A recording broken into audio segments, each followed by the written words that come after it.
Last class on Monday we learned how to attack from side control to mount, right? How to mount your opponent. The importance of keeping the hips together, connected. The importance of the near side underhook, your head positioning, right?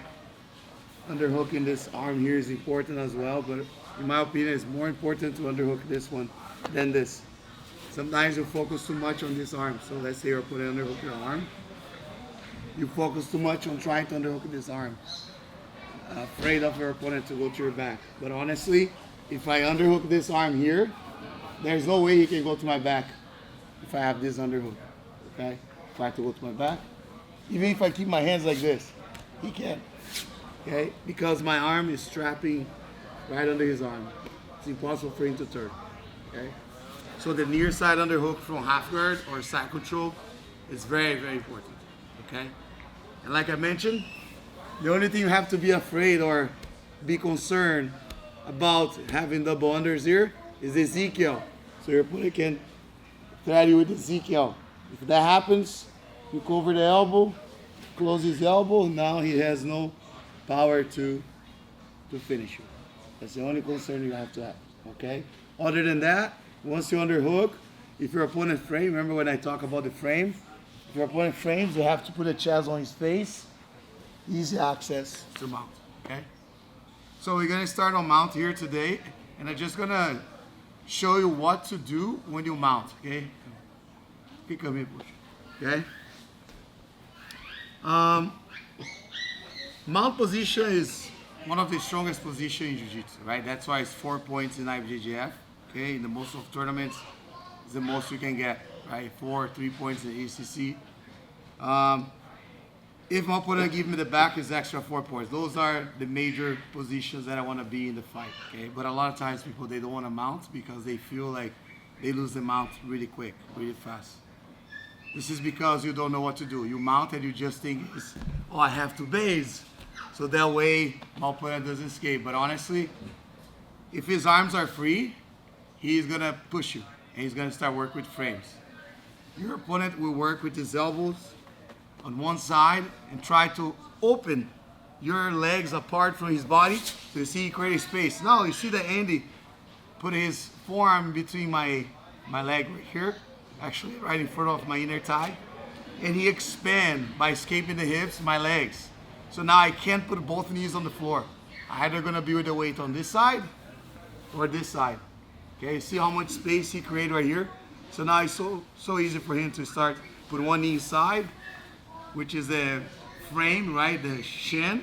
So now the leg is way stronger than his arm, so he's gonna keep me on guard. Okay, and now he can actually start attacking me from here right now. Okay, with ankle locks, toe holds, and things like that. So it's very important when you mount to have at least one underhook. You have to underhook one of his arms. You cannot be on mount just like this. Okay? So when you mount, looking for the underhook. Sometimes people think that the underhook is just here, under and around the bicep right here. Okay, you don't have to do that. If Andy's here, I can underhook his elbow, just the elbow. Okay, this is enough for me to open his arm up like this. Okay, if you keep the elbow tight, close, I underhook and then I walk with my hand, and now I bring his bicep against his face. Okay, so now I have a really good position here.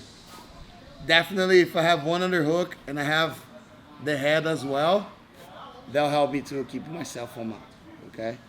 Also, if I can get double underhooks, it'll be much better. Right now, he has no frames to escape, okay? Sometimes he's gonna turn a little bit on sideways and you can't find that underhook, okay? Look, now you hide the elbow, okay? So how are you gonna get the underhook right here? Okay, it's really hard. It's too late for me. Okay, so I have turn, try to escape. Yes. So I have to keep my leg. You see my foot engaged to his thigh. Okay, I cannot let him put my leg right here. Okay, even though if you try my foot right now, I still on mount position. Okay, like in tournament, this is not like a points because he already playing guard when he's doing that. Okay. But honestly, like I still strong here. Okay, it's not the end of the day. Sometimes people get here, they freak out. Don't worry about that. Okay. Of course, it would be better for you if you keep your foot right here. Okay, you have more freedom. So when our opponent does that, I like to go as a C grip right on his wrist, and I push his arm this way.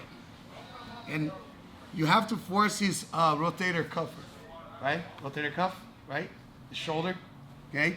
He feels like Americana. Try to keep resistance right here. It's hard for him to keep this resistant. This is very weak, okay? So you push his head to the floor, okay? Because you can't find the elbow. Now you open the arm, you extend. And now you go with this hand right here. Staple his bicep, okay? And you'll be bridging, trying to escape, right? And now I can use this hand to base and then underhook his arm. So now I got here again, okay? So again, so I mount. If Andy's just here, okay? Underhook the elbows, that'll be great, okay? And I trap right here, see? I can mount like this or like this. It depends what you want to do. I like to keep my feet right here around his waist, okay? Or here, all right? If you hide the elbow, push his into the floor, staple his bicep, and now underhook, and then get right here, okay?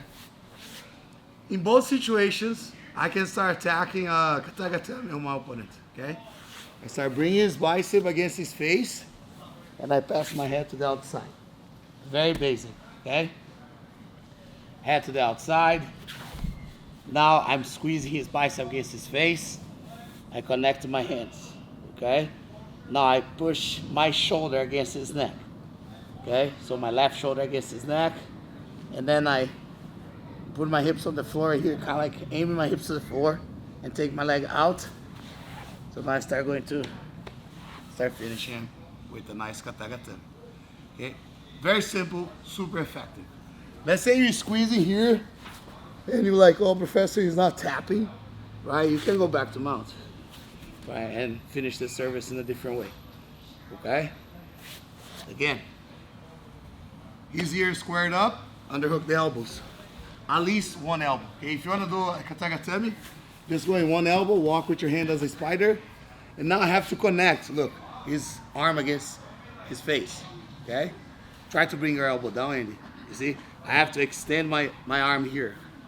So I control his lat, and then I pass my head on this side, head on the floor. Okay? So now connect my hands. Now I find my shoulder on his neck, and then I start going to side control, and then I start squeezing. Okay? It's like a triangle. Same pressure you're doing a triangle. Okay? Just squeeze. If you're already sideways and you feel like, oh, I can't get the underhook, C grip on the wrist, push to the floor, extend, staple, underhook. Same thing. Now I kind of like sprawl, connect his bicep against his face. Okay? Control the tricep, and then I go to the side. Look, don't do this. Don't keep here and try to go off the mount like this. Connect your hands first. Open your elbow. I like to go with the hand. Some people like this. You can do that as well.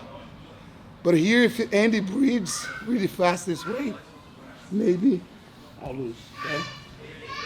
I feel when I go like this, I can have my elbow as a base, okay? And then finish. Afterwards, I can go like this, okay? I really like this way. If you like to go as a rear naked choke, it works as well. You guys got it? All right? Your pressure has to be down and forward, down and forward, down and forward. It's like an L. Okay? So you pressure down, forward, down, forward, down, forward. Just keep doing like that until he taps. Okay? Because sometimes when people get here, they try to just go down, down, down, down. Doesn't work. So forward, down, forward, down, forward, down. And then he taps. Like a stair. Okay? You guys got it? All right, so 2 ways to underhook the arm, understanding how to keep yourself on mount. Okay? If your opponent push your hips, okay, like this, push really hard in. Sometimes he forces you to go and mount on his thighs. Okay? What is bothering me here is his hands right now, okay? If that happens, this is the third solution when you can't underhook, because this can happen, right? He push you.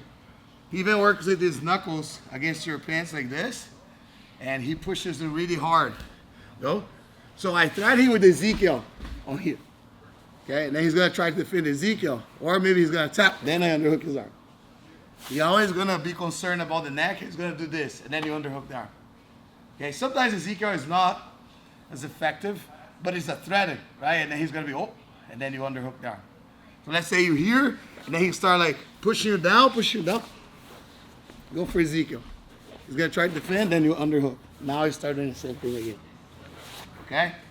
So first one, here, when you square. Second one, when you're sideways, you can't underhook, you go, staple the hand on the floor, staple his bicep, and then underhook. And the third one is when he pushes it, you feel like you're gonna lose, you go for Ezekiel, and then he's gonna try to defend, then you underhook, and then you do the same thing, okay? Just play around with these 3 ways to control the mount. Finish with the katagatame. We go back and forth like a couple times each, okay? Any question? Okay, let's go 1, 2, 3. Go.